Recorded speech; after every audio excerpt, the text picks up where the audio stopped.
नमस्ते बच्चों, कैसे हैं आप। मैं आपकी हिंदी विषय की अध्यापिका नीलिमा इक्का। आज मैं आपको हिंदी व्याकरण में पाठ 4 वाक्य विचार पढ़ाने जा रही हूँ।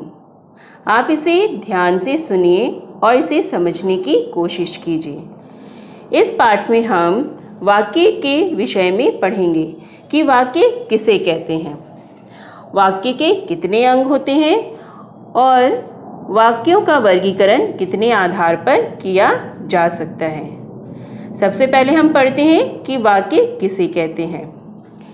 दो या दो से अधिक शब्दों के मेल से वाक्य बनते हैं, परंतु उन वाक्यों का कोई अर्थ अवश्य होना चाहिए। जैसे क्रिकेट में मैदान रहे बच्चे हैं खेल।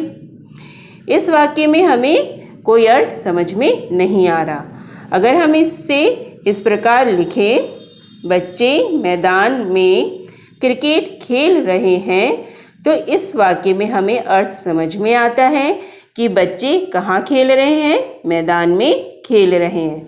तो हम इसे क्या कहेंगे, इन शब्दों के समूह को क्या कहेंगे, हम वाक्य कहेंगे। वाक्य के अंग, वाक्य के दो अंग होते हैं, उद्देश्य और विधेय। उद्देश्य वाक्य में कर्ता के बारे में सूचना देने वाला भाग उद्देश्य कहलाता है। विधेय वाक्य में उद्देश्य के बारे में जो कुछ कहा जाए उसे विधेय कहते हैं। इसे हम कुछ उदाहरण द्वारा समझने की कोशिश करते हैं। जैसे निकिता निबंध लिख रही है। इस वाक्य में निकिता उद्देश्य और निबंध लिख रही है विधेय। ईशान समाचार सुन रहा है। इस वाक्य में ईशान उद्देश्य और समाचार सुन रहा है विधेय। अब हम वाक्यों का वर्गीकरण पढ़ेंगे कि वाक्यों को हम किन आधारों पर वर्गीकृत कर सकते हैं। वाक्यों का वर्गीकरण दो आधार पर होता है, रचना के आधार पर और अर्थ के आधार पर। रचना के आधार पर हम वाक्यों को 3 भागों में बांट सकते हैं। नंबर 1 सरल वाक्य, नंबर 2 संयुक्त वाक्य और नंबर 3 मिश्र वाक्य। सरल वाक्य क्या होता है, जिस वाक्य में एक उद्देश्य हो और एक विधेय हो, वह सरल वाक्य कहलाता है। जैसे लड़के क्रिकेट खेल रहे हैं, इसमें हमें पता चल रहा है कि लड़का क्या है, लड़के क्या है, उद्देश्य, और ये क्या है, एक ही उद्देश्य है। क्रिकेट खेल रहे हैं, ये एक ही विधेय है। जैसा कि हमने इस परिभाषा में पढ़ा कि जिस वाक्य में एक उद्देश्य और एक विधेय हो, वो क्या कहलाता है, सरल वाक्य होता है। संयुक्त वाक्य समान स्तर के 2 या 2 से अधिक सरल वाक्य जुड़ने पर संयुक्त वाक्य बन जाता है।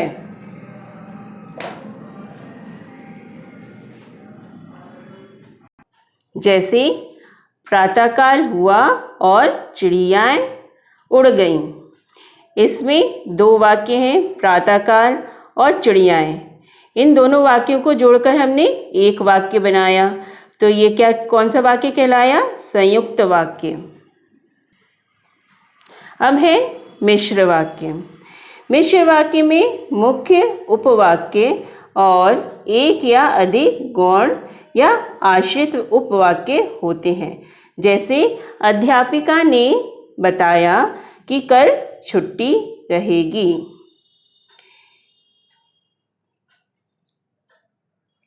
अर्थ के आधार पर वाक्य 8 प्रकार के होते हैं। विधानवाचक वाक्य, प्रश्नवाचक वाक्य, आज्ञावाचक वाक्य, निषेधवाचक वाक्य, इच्छावाचक वाक्य, संदेहवाचक वाक्य, संकेतवाचक वाक्य और विस्मय आदि बोधक वाक्य। सबसे पहले हम नंबर 1 विधानवाचक वाक्य के बारे में पढ़ेंगे। इन वाक्यों में किसी व्यक्ति, वस्तु अथवा स्थिति के बारे में सामान्य जानकारी मिलती है। जैसे हाथी जंगल में रहता है। प्रश्नवाचक वाक्य नंबर 2, प्रश्नवाचक वाक्य। इन वाक्यों में प्रश्न संबंधी जानकारी मिलती है। जैसे गणतंत्र दिवस कब मनाया जाता है। इस वाक्य में हम क्या कर रहे हैं? प्रश्न पूछ रहे हैं। आज्ञावाचक वाक्य। इन वाक्यों में किसी को कोई काम करने का आदेश या निर्देश दिया जाता है। जैसे तुम जाकर पढ़ाई करो। इस वाक्य में हम क्या कर रहे हैं? उसे आदेश दे रहे हैं कि वो जाकर क्या करे? पढ़ाई करे। निषेधवाचक वाक्य। इन वाक्यों में किसी काम के ना होने या ना कर पाने का पता चलता है। जैसे मैंने आज होमवर्क नहीं किया। इस वाक्य में हमें पता चल रहा है कि उसने क्या नहीं किया? होमवर्क नहीं किया। नंबर 5, इच्छावाचक वाक्य। इस प्रकार के वाक्यों में वक्ता की शुभकामना, आशीर्वाद आदि का पता चलता है। जैसे तुम्हारी यात्रा मंगलमय हो। इसमें हम उसकी यात्रा को मंगलमय हो, यह उससे हम कह रहे हैं। संदेहवाचक वाक्य। नंबर 6, संदेहवाचक वाक्य। इस प्रकार के वाक्यों में किसी कार्य के होने के बारे में संदेह प्रकट किया जाता है। जैसे शायद कल मैं विद्यालय ना आऊं। संकेतवाचक वाक्य। ये वाक्य किसी भी कार्य की सफलता या असफलता की ओर संकेत करते हैं। जैसे यदि परिश्रम करते तो अवश्य सफल होते। विस्मय आदि बोधक वाक्य। इन वाक्यों में आश्चर्य, खुशी, दुख, पीड़ा, शोक, घृणा आदि के भाव व्यक्त होते हैं। जैसे अरे तुम तो कक्षा में प्रथम आ गए। इसमें आश्चर्य की बात हो रही है कि वह क्या आ गया? कक्षा में प्रथम आ गया। बच्चों, इस पाठ में हमने वाक्य के विषय में पढ़ा कि वाक्य कितने प्रकार के होते हैं, वाक्य किसे कहते हैं, वाक्य के कितने अंग होते हैं, वाक्य को हम किन आधारों पर वर्गीकृत कर सकते हैं और उन आधारों पर वाक्य के कितने प्रकार होते हैं। आशा है आपको यह पाठ समझ में आया होगा। आपको इस पाठ से संबंधित कार्य भेजा जा चुका है। आप उसे अपनी अभ्यास पुस्तिका में लिखिए और याद भी कीजिए।